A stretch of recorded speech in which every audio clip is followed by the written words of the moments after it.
Jay, I saw a couple of days ago something that posted on Instagram, and it was talking about a deal struck between the NFL, the Black Banks Matter Foundation, and Bank of America, where they are partnering with communities of color to create additional financial opportunities. My question to you is this type of a deal really a win for the Black community? Yet to be seen.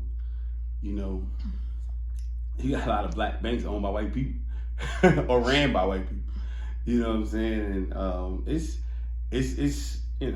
I don't get excited about this type of stuff. The trickle down effect is usually not that great. You think about back in the last few years ago when Jay-Z got the deal, said it was going to be good for black people. It's good for black entertainment that is black entertainers that's doing the Super Bowl. Super Bowl come around once a year. You know what I'm saying? I know some of the entertainers are performing at the shows, at the games. Again, how many people are going to the games? And it's not just black people going to the games. Ticket sales are up. As far as the price of tickets are up ridiculously. So more people that look like you and I are not going to those games. You know what I mean? Because they can't afford them. Now, you do have people that are quitting their jobs to go see Beyonce, but that's a whole other story. So, but again, the trickle down effect is just business as usual, and it's probably the same thing.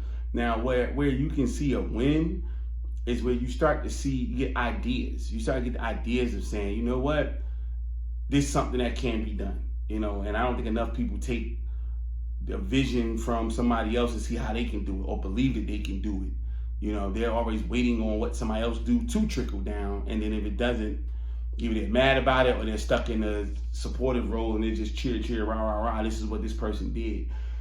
But when I see a bank and the NFL doing a deal, or even when you go further into finance, when you start to see banks doing deals with tech companies like Apple and I think it's Procter & Gamble, not Procter & Gamble, JP Morgan, somebody, they just did a deal with so they can have this savings account, the Apple savings account that's giving like 4-point-something%, 5% interest rate.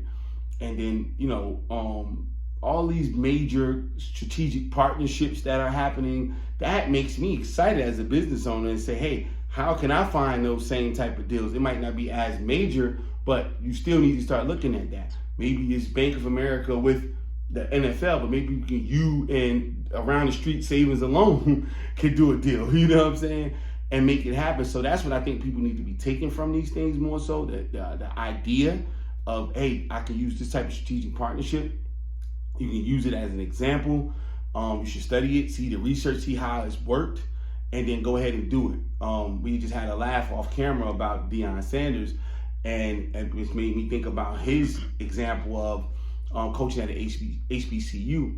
Maybe the dream for ex-football players or basketball players were to coach at these top 5 or these Power 5 schools, but maybe you start at an HBCU. Maybe you get your start there, build that school up, help it grow, and then move on to a Power 5 school like Deion did. So all these major moves and strategic partnerships should be giving you the idea of how you can do it yourself on your own level and then grow. But as far as waiting on what Deion did to trickle down to Jackson State and the other, no.